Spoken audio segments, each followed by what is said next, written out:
everyone, welcome back to another exciting episode of Attacker Productions. Today I back up joined once again by Jimmy and Jake. I beg to differ. Well, what's going on, y'all? And today's matchup this is more like a friendly. It was round 3, and me and Jimmy already been on camera. You're not going to see Jimmy's match, unfortunately. There were some complications. We're not going to get into it. So we're like, let's just play whatever. So I brought out my Great Priest, and Jimmy brought out Mechikabura. Battle of the Gods? Yeah. I mean, that's the whole thing. Like, Mechikabura had a thing against some of the gods, not the angels, but hey, they're considered gods in this game now. Hey, nah, he's just old. He's very old. My man, wrinkly. Yeah. But what Bearcroft was trying to say with the whole friendly thing is that we were both playing some dumbass decks that we don't want to play anymore. That's pretty much what he's trying to say. Yeah, kind of. I like playing prison. Yeah, of course you do. I do not like playing Cell. So, it's been a while since we've seen either one of these decks, at our shop at least. You want to kind of talk about Mecha for a bit? Yeah. Mecha is just one of my favorite decks this game has ever put out. It's incredibly fun to play, at least for me. I think it's really, really strong, especially in this meta, especially if you have a lot of like U7 aggro. Pretty much every card in the deck Mechie can take, and it's kind of disgusting in those matchups. It has so many outs to so many different matchups that it's just kind of like the perfect deck for me personally, because I'm a toolbox player. And right here, if you noticed, I did grab 2 of the Dark Empire balls off of my life. What I really should have done in this situation was grab the Yearning from the deck and pop the 1-drop Whis, because that Whis is going to give you quite a bit of advantage the next turn. And in my head, I just wasn't really thinking. And here I slammed the wrong card. In my head, I still had the Salsa in hand because I was looking at it in the drop area. I knew that Shroom was going to be a very strong card in this matchup, where usually it's the Salsa is the stronger of the two, because it does give me a draw and it still warps something out of your drop area. But I do know that almost every card in your list is a 3 or less. And I don't think there's really any barrier in your list at all. There's not a lot. Yeah, so, I think there are like 1 or maybe 2 cards. So being able to put a Shroom on board and possibly board multiple is going to be very, very strong in this matchup. Which I did happen to open with 3, and I believe I draw into my my 4th one very, very soon. Yeah, you do go through them pretty quickly. So, like Jimmy mentioned, this Whis is going to give me a lot of value in this turn. For those who aren't familiar with that 1-drop Whis, when you pay 2 and play a Beerus, part of that activate main also restands your leader. And what makes Great Priest so great is that you just tap them to draw a card, restand them, you tap them to draw another card. And because I have now 4 colors in my energy, I can just awaken, which restands them again. So it's pretty much 3 draws off my leader on turn 2, which is just fantastic. And Jimmy, your hand was pretty low at this point. I felt kind of like, if you take this hit, cool, it benefits me. If you don't, it thins your hand out a lot. And you end up comboing out. I felt like I could have comboed another card on there, but then I would have to expend resources on that combo. Then if I want to even maximize even more my turn, I had to use a Senzu Bean just to restand that energy. I just tap, that way I have a valid energy to bring this guy out and still have another energy for your next turn. So it's a lot to dump in to really get the full effect, and who knows if if that was really the play that should have been made, considering how heavily Jimmy comboed to save his card. That's one thing I've noticed about playing Jimmy, is that if he needs a piece, he's not really afraid to combo to save it, and nothing makes you regret attacking a battle card that you think you're going to get for free, and then he just combos 5 to save it, and you don't have any more attacks that turn. You're like, oh. I will say, if he didn't combo out of it, not only would he had lost the life due to the Beerus effect, it restands, so now it's a double strike. I still play the offering card afterwards, which he would have to choose a crit or maybe draw 2. I think you told me to draw 2 on that one. And then I still have a single strike, a double strike coming towards his lead still with 1 open energy. Yeah, that would have been huge. It might have been worth just going all out there. I didn't want to be put at 3 in any circumstance, so I would have comboed out of 1 of the attacks, and I figured it was better to combo out of the first attack just to not have to deal with a second one altogether. Oh, hands down better. Smarter.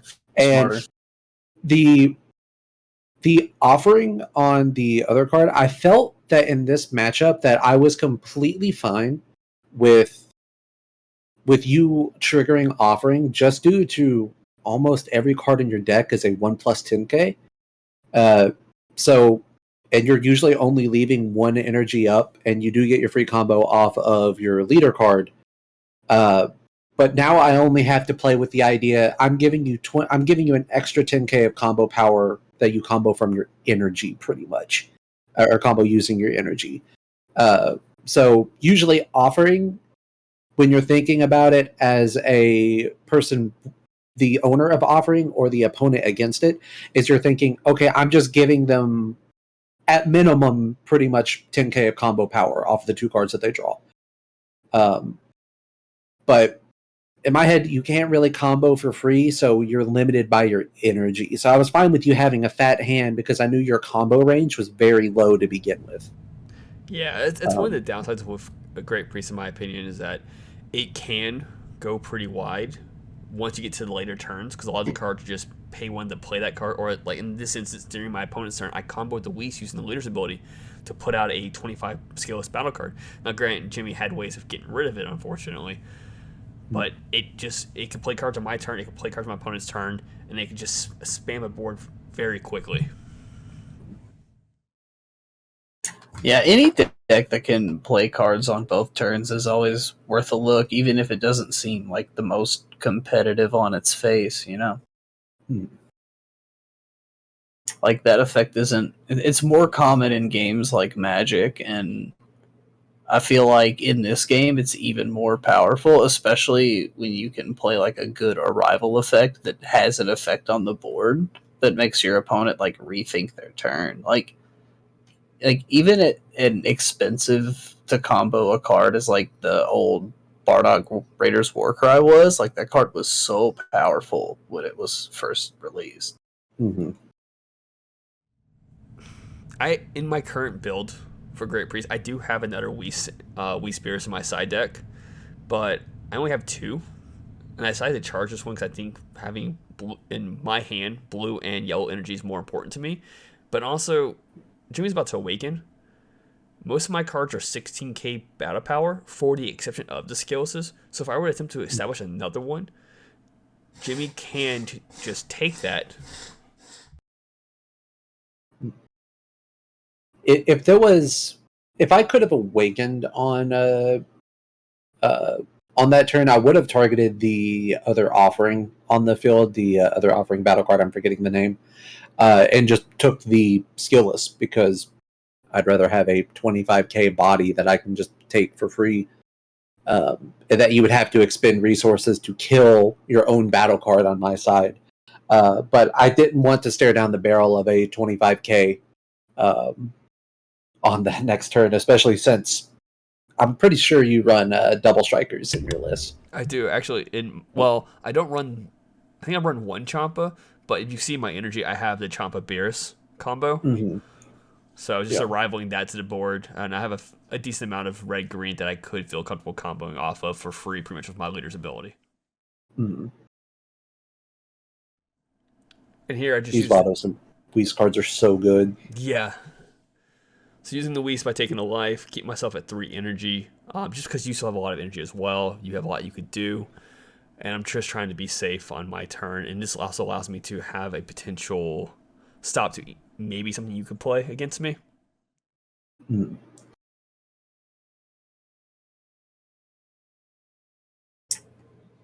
I was not expecting that. This is one of the major new additions to the Mechikabura list. When I was playing the list initially, I've never really been a fan of unisons, and my first build when this deck come out, I kind of played around with the Black Bardock unison, the +1 draw one, and then the -2 floodgates your opponent. And never really found a good time to play it. At 2 energy. So it's a testament to how good I think this Mira is that I'm willing to pay 3 for it. This Mira is just kind of nutty. If you don't know what he does, he's a 3-drop, 20k unison. Has 2 +1s. The first one being you play 2 shadow tokens, or Demon Realm Soldier tokens. And then the other +1 is that you pop one of those tokens, draw a card, and warp one of your opponent's battle cards. So fantastic removal, good draw, good super combo. solid. Yeah. Because you could just +1 and basically just say, I get an extra 10k of combo power on any attack that I can even distribute between multiple attacks. And there are cards that can give those tokens blocker and things too, right? Well, it's the Mira himself, at the end of the turn, I target one of my tokens and give it blocker. See, it's just completely solid. Yeah, this unison is just fantastic. It's built for the token Toa list, which is also a very, very fun list. If you have not seen it, there's a video on the channel for it. But this particular Mira unison is easily becoming my favorite unison in the game. I'll have to give it a try. I don't think I've played a black deck since it's come out. Yeah, it's fantastic. I don't think it can work in every black deck, but pretty much any deck that I build, I'm a toolbox player, like I said before, and it's a fantastic toolbox unison while also being very, very aggressive. Is it a 20k base? 20k base, yes. Yeah, that's a lot of pressure, especially when you can just combo to 30k immediately. Mm-hmm. Very, very good. I do miss out on in the Toa archetype, you have a activate that can give it plus 10k and double strike, which is very, very nice. But I do miss out on that when I'm playing it in lists like Mechie and Vejex, but it's very, very nice. Yeah, still a solid pressure card even without the added value. Oh, certainly. And great synergy with stuff like Support of the Dark Empire, because if Bancroft decides to not attack or not pressure me in a way that I feel that I need to block, I could just sacrifice that token off of my +1 to pop one of his cards, or even keep it around and not even having to worry about or give it blocker again with my unison. Yeah. And that was rough. If I recall correctly, I couldn't target the blocker, but it would make you discard a card, and I would just got rid of my Valdos on your side of the board, and still had 2 more swings coming your way. But yeah, having a Super Kamehameha ready to go, yeah. And I think you told me you got that off your life, didn't you? Fairly certain I did, yeah. Ooh. And here's a difficult choice. I choose a Senzu Bean on my turn, mainly to prep for your turn. And do I play it? Continue. I don't think I played a card. If I did, I'm confusing myself. Yeah. Okay. Yes. Yeah. Okay.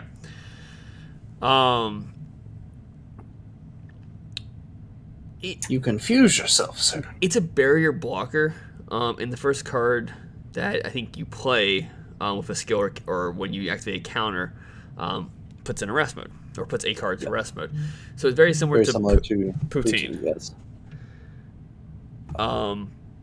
And you going to turn 4, I remember making that play and like being very like, is this the best thing I could do?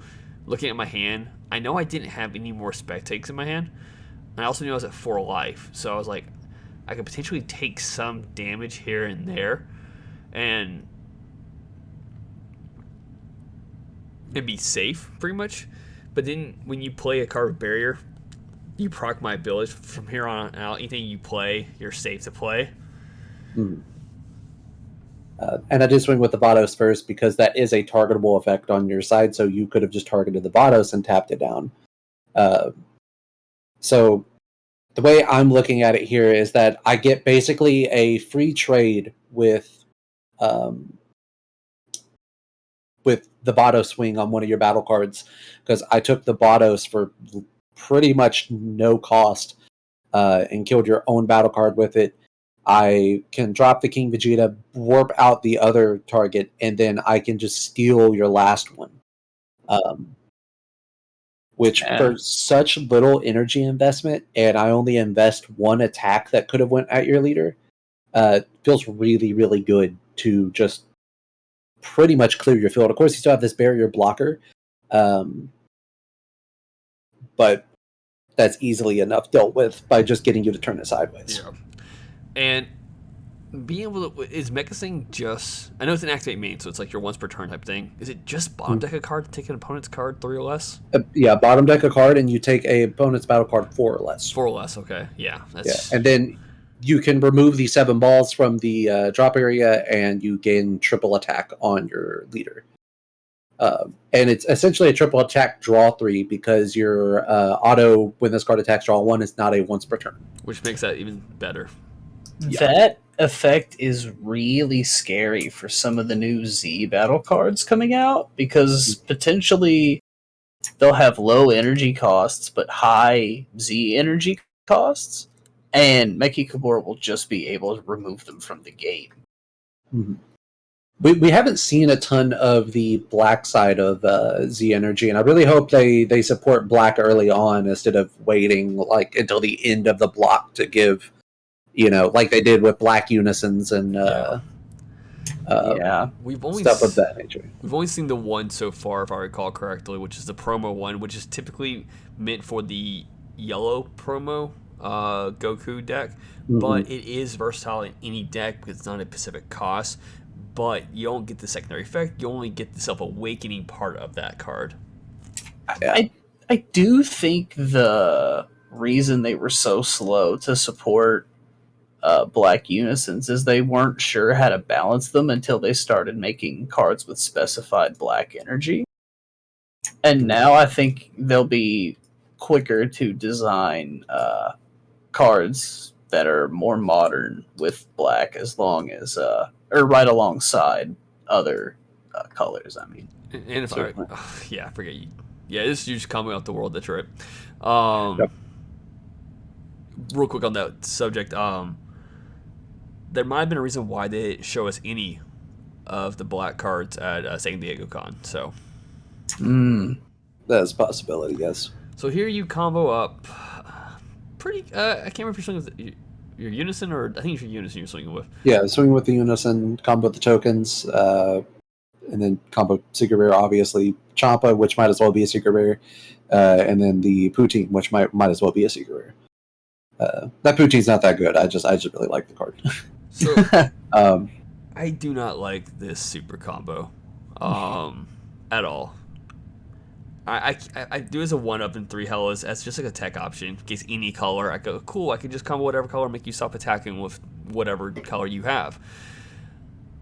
But against black, I took out the only 2 cards that have black color because I was like, oh, I need the other blockers because you're gonna go wide. I don't need the free one-time blocker. I need the blocker I pay 4 energy to play 4 blockers. Yeah, that was a mistake. I think I realized that about as soon as I drew into that super combo. I think I told you, Jimmy. I was like, yeah, I think I messed up on my sideboarding. Yeah, you did. You told me after the match happened. Yeah, it's pretty awesome. Just like sideboarding is a really underrated skill, and you can be really good at it, and it really improves your win rate in like best of 3, or you could be not so good at it and lose games you arguably should have won. Or you can just do what I did last week and sideboard for wrong deck. That is possible too. With that being said, thank you for tuning in. Hope you enjoyed today's matchup. And with that being said, I'm just gonna pass off to someone. We'll see what happens. I know Jimmy likes doing these outros, so go ahead, bud. Like is a strong word. Dragon Ball cards channel, YouTube, subscribe, like, maybe, I don't know. Dislike button really don't do much anymore, I think. Click one of those, I guess. Good night.